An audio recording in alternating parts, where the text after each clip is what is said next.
Então, tudo, né, que vocês falaram realmente faz parte deste grupo, né, que é a família.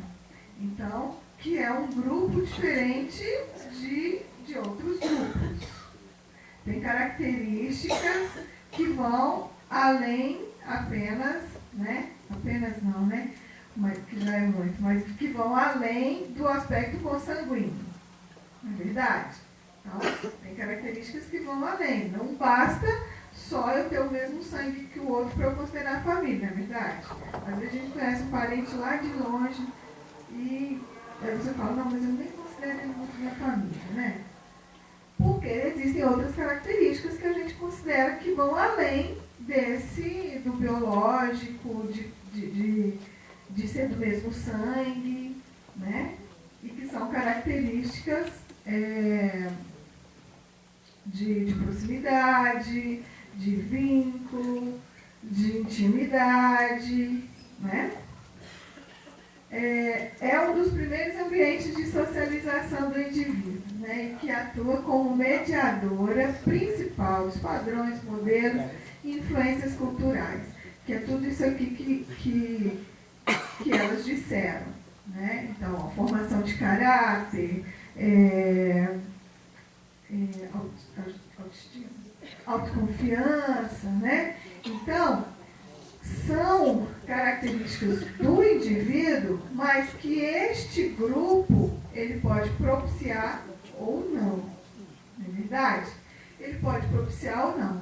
Por isso, é um contexto de desenvolvimento, mas também pode não ser um contexto que vá propiciar o desenvolvimento adequado de aspectos, por exemplo, de aspectos sociais, de aspectos emocionais, motores, né? Mas é o primeiro ambiente de socialização. É a primeira instituição social que, em conjunto com outras, busca assegurar a continuidade e o bem-estar dos seus membros e da coletividade, incluindo a proteção e o bem-estar da criança. Então, a família, a gente que estuda a família, a gente fala que ela, enquanto grupo, ela também tem o desenvolvimento, enquanto grupo. E aí, quando a criança é pequena, por exemplo, uma das tarefas de desenvolvimento desse grupo é propiciar que essa criança se desenvolva. É isso que todo pai quer, toda mãe, é isso que o grupo propicia. Não é verdade? Então, quando essa criança vai para a estimulação precoce, por exemplo, é porque esse grupo, essa família, quer que essa criança se desenvolva. Matricula na escola, matricula, sei lá, no judô, no balé. São formas de quê? Que essa família tem de cumprir essas funções dela. Assim como quando está junto no dever de casa, né? Então tem a responsabilidade. Quando dá atenção, quando essa criança necessita e pede, também são fatores importantes desse grupo. Tá? O acolhimento, então estar responsivo às necessidades da criança. Isso é importante também para o desenvolvimento dela. Constitui essa família a unidade dinâmica das relações de cunho afetivo, social e cognitivo, que estão imersas nas condições materiais, históricas e culturais de um dado grupo social. E isso significa, então, que essa unidade, ela, na verdade, ela é a matriz da aprendizagem humana, com significados e práticas culturais próprias, que geram modelos de relação interpessoal e de construção individual e coletiva. Então, é nesse grupo que essas pessoas aprendem a se relacionar. Ele tem modelos de relacionamento dentro do grupo, dentro da lidam com os diferentes aspectos que ocorrem ali na família. Com as adversidades, por exemplo, com os conflitos, com as decisões, a forma como esse grupo, ele é um grupo que se une para pensar nos conflitos, ou é um grupo que se dissolve, cada um vai pensar, cada um faz o que quer. Então, a forma como essa família, como a família lida, né, com os diversos temas, aspectos que a envolvem, são modelos. São modelos para cada um dos membros que ali estão. É um sistema social responsável pela transmissão de valores, de crenças, ideias e significados que estão presentes nas sociedades. E que tudo isso tem um impacto significativo e forte influência no comportamento dos indivíduos, especialmente das crianças. Né? E como que a gente às vezes ouve assim, né? Mas eu não sei onde que esse menino aprendeu tal coisa. Né? E muitas vezes os pais, os adultos, não estão muito atentos à forma como eles se relacionam e que essa criança ela está ali. Né? Ela convive ali naquele grupo. E aí, os modelos eles são aprendidos, né? A forma como as pessoas elas conversam e elas se relacionam e elas lidam com os problemas está ali dentro do grupo. Muitas vezes, né, quem é professor fala assim, nossa, mas ele é igualzinho à forma como a mãe lida com algumas situações. A mãe é muito ansiosa, o menino é ansioso, não sei quem é ansioso, todo mundo é ansioso. Né? Lida com as dificuldades, né, de uma forma ansiosa. Só que nem sempre as pessoas, né, isso é algo assim, vou te ensinar a ser ansioso, não é verdade? Não, e não estou querendo culpar, né, ninguém. As pessoas, muitas vezes, elas lidam dessa maneira. E aí, as crianças aprendem. Né? Aprendem, tem aquilo como um modelo. Então, muitas vezes, numa casa, né, onde tem, por exemplo, as pessoas lidam de uma forma muito exagerada, né, com algumas dificuldades. Né? Então, tudo é um problema, né? Vira um problema muito grande. Eles lidam de uma forma, nossa, e agora? Nossa, o que nós vamos fazer? Né? É claro que essa criança ela tende também a lidar com algumas situações da mesma forma. Existe o que é modelo, mas, é claro, existe também o que é da criança. Então, a gente também não pode pensar que tudo é só modelo, mas existe essa interação. E, dependendo, a criança vai comportar-se conforme esse modelo. É muito mais fácil no sentido do fato dela estar ali em interação com essas pessoas. Existem fatores que são mediadores, né? Mas existe também, a gente não pode descartar que existe essa influência muito grande do grupo. É a forma como ele tem de lidar com as situações. Tá?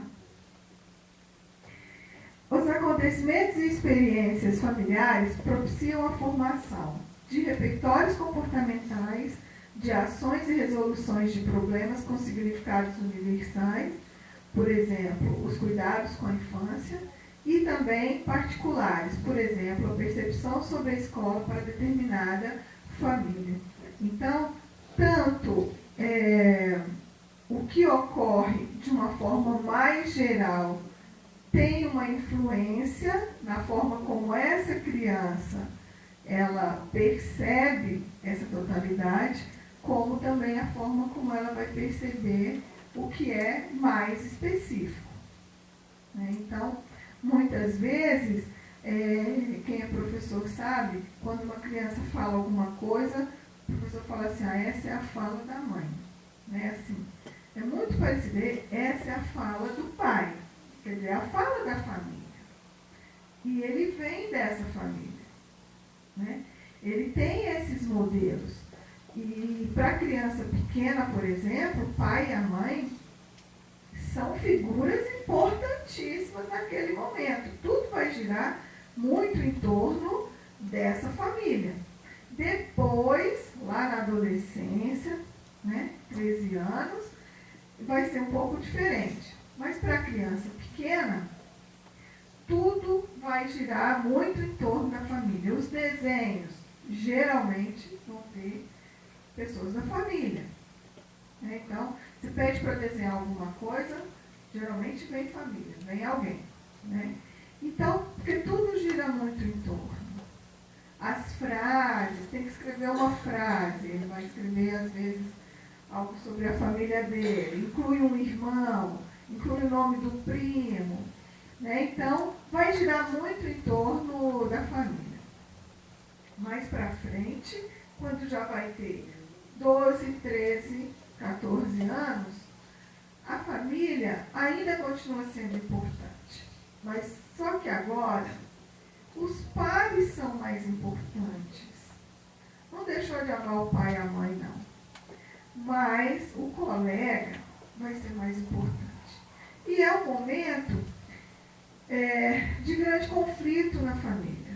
Porque o pai e a mãe acham que ele deixou de amar. Não quer mais nem ir na casa da avó. A avó acha que pronto, meu Deus, o neto não gosta mais de mim. E não é isso. É algo que é esperado, vamos dizer assim, no que se refere ao desenvolvimento. Se esse menino ou essa menina ficar o tempo todo ali, só nesses laços familiares, me fala como é que ele vai casar. Como? Como que ele vai se interessar pelo outro? O outro é o grupo de pais. Eu preciso largar da saída da minha mãe e do meu pai para me interessar pelo meu coleguinha. Senão, eu não vou ter o outro para me relacionar. Então, é importantíssimo. E é um momento que eu vejo que os pais não entendem e têm dificuldade, né? Mas faz parte do desenvolvimento. Faz parte do desenvolvimento. Ele tem que fazer isso. Ele precisa direcionar o seu interesse afetivo agora para os pares mesmo. Para ele ter amigos. Ele também precisa ter amigos. Ele precisa ter namorado, namorada, ou parceiro. Ele precisa. Mas não deixou de amar, não. A gente é que acha que deixou. Né? Que não quer mais. Nossa, está difícil lá em casa. Não tem nada tão difícil. É a gente que tem dificuldade mesmo. Porque enquanto pai e mãe tem dificuldade de ver esse filho como independente, autônomo. E aí, o grupo também tem que se organizar. Tem que haver uma adaptação nesse momento da vida dos filhos. O grupo passa por uma reorganização. Precisa. Até porque, muitas vezes, a mãe que tinha, o pai que tinha uma função, assim, muito mais de leva na escola, busca na escola, agora não tem mais. Agora paga mico, né? Se for levar na escola, agora paga mico. Se for dar um abraço lá na escola, paga mico. Né? E quando era pequeno, não era assim, né? A hora que você chega de longe, abre os braços e vem correndo e abraça. Né? Mas chegou com 13, 14, paga mico. É melhor fazer de conta que não conhece, né? E aí o pai fica sem entender, a mãe fica sem entender, é difícil, mas o grupo precisa de se reorganizar. Né? E não é muito fácil. Né? Tem pais que sofrem muito com esse momento. e que muitas vezes isso na literatura virou, né, principalmente na minha área de desenvolvimento humano, alguns livros que a gente vê de adolescente que fala de problema disso, mas, na verdade, patologizou-se essa fase, que na verdade não é tão patológica dessa maneira. O fato de o adolescente, por exemplo, ser mais questionador, isso também é importante para o desenvolvimento dele. Faz parte do desenvolvimento cognitivo. Então, quando o Piaget, né, que o Piaget foi, né, fala lá do pensamento formal, abstrato, que é o pensamento do adulto, e que ele fala só até a adolescência, então ele precisa, se ele chega lá com esse pensamento, é o pensamento do adulto, e que é questionador, precisa de ver os diversos ângulos. Precisa mesmo questionar. É importante do ponto de vista do desenvolvimento cognitivo. A forma como faz isso, aí é outra história. Né? Às vezes, a forma de desafiar, a forma como a família lida, que aí também, às vezes, há um enfrentamento, há uma dificuldade, aí é outra coisa. Mas do ponto de vista do desenvolvimento, isso é perfeitamente importante. Ele precisa pensar sobre diversos ângulos. Né? E até ter argumentos para dizer que isso aqui não é de acrílico. Né? E pensar, e voar, ele precisa disso.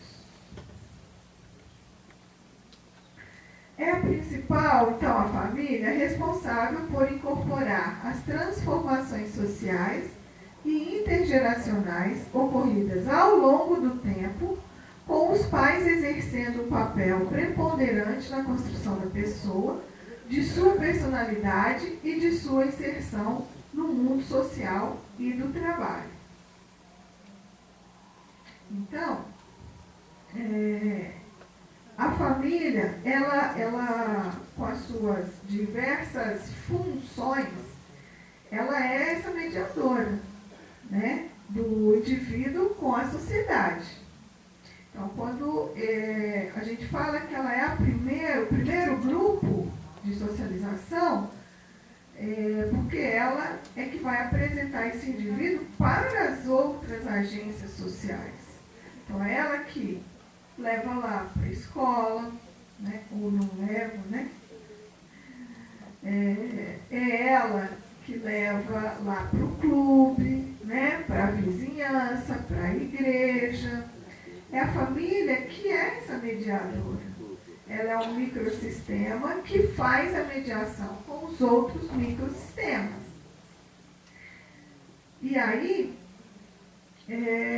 ela é a responsável, né, por essa mediação.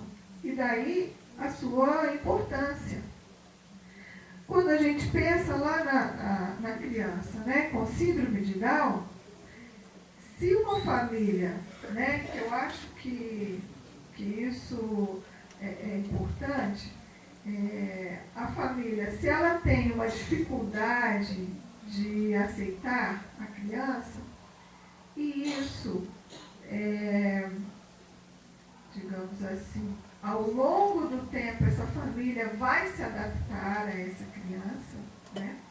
Então, mas se ela tem, já passado algum tempo, ainda uma dificuldade, é claro que essa mediação com os outros sistemas, ela vai ficar mais difícil.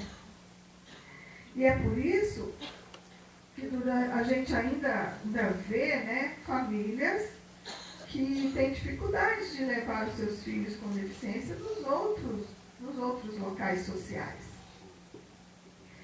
A literatura, principalmente da década de 90, de 80, de 90, na área de família, é incrível a quantidade de artigos que a gente vê falando do estresse, da sobrecarga, e o quanto que isso era difícil para essas famílias lidarem. Hoje a gente tem uma visão um pouco menos negativa dessas famílias. Mas a gente ainda tem famílias que têm dificuldades de sair com seus filhos, né, com deficiência. E aí, se ela, que é a mediadora desse indivíduo com os outros sistemas sociais, se ela tem uma dificuldade, imagina como será essa inserção dessa pessoa no mundo social e o mundo do trabalho, então. Né? Que é muito, muito mais difícil, no sentido de que quando a gente pensa no trabalho, e ali a gente pensando no nosso sistema capitalista, ele privilegia o quê? Né? Ele privilegia os melhores, os mais competentes, os mais habilidosos, praticamente aqueles sem deficiência. Para que as pessoas com deficiência elas tivessem uma inserção maior no mundo do trabalho, a gente teve que ter uma lei. E que a gente sabe muito bem que tem todos os problemas, né, que a gente sabe que ocorrem, uma fiscalização que não existe, empresas que têm só no papel, né, só assina a carteira e a pessoa não está lá dentro incluída. Então, que são problemas, né, numa sociedade que caminha, que está numa inclusão, caminhando para a construção, na verdade, de uma sociedade realmente inclusiva. Porque se a gente pensar bem, em muitos locais não tem a acessibilidade arquitetônica, né? Em muitos lugares. Tem escolas que não tem a rampa. E aí parece que a escola está esperando chegar a criança com cadeira de roda, com dificuldade de locomoção, para ela fazer a rampa. Eu já ouvi isso. Não, por enquanto a gente não tem ninguém aqui que necessita. Ah, não tem. Está esperando ter?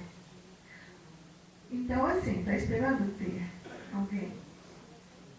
Ou está esperando chegar e falar, olha, não tem como aceitar, porque por isso. Mas é obrigação fazer. É obrigação ter o banheiro adaptado, né? Não é?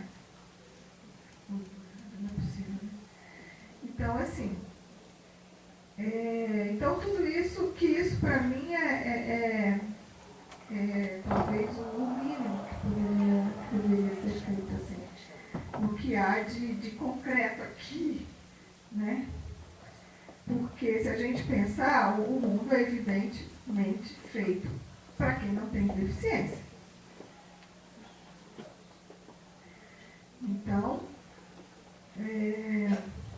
eu lembro, eu fui num seminário de sexualidade e direitos reprodutivos das pessoas com deficiência. E aí a gente fica impressionada como não para pensar em várias coisas, porque esse mundo não é feito, infelizmente, para todo mundo. Então, se uma pessoa, por exemplo, com surdez chegar lá no posto de saúde, não vai ter uma pessoa para atender ela e orientá-la, por exemplo, sobre métodos contraceptivos. A bula, tem bula em Braille? Cardápio você vê em um ou outro lugar. Então, é difícil, né? Para a pessoa com deficiência intelectual, pensa o quanto a gente tem que ainda pensar nas formas de inclusão. Como que uma pessoa vai ter acesso e entender os métodos contraceptivos para ela usar? É um direito. Nesse seminário é um direito.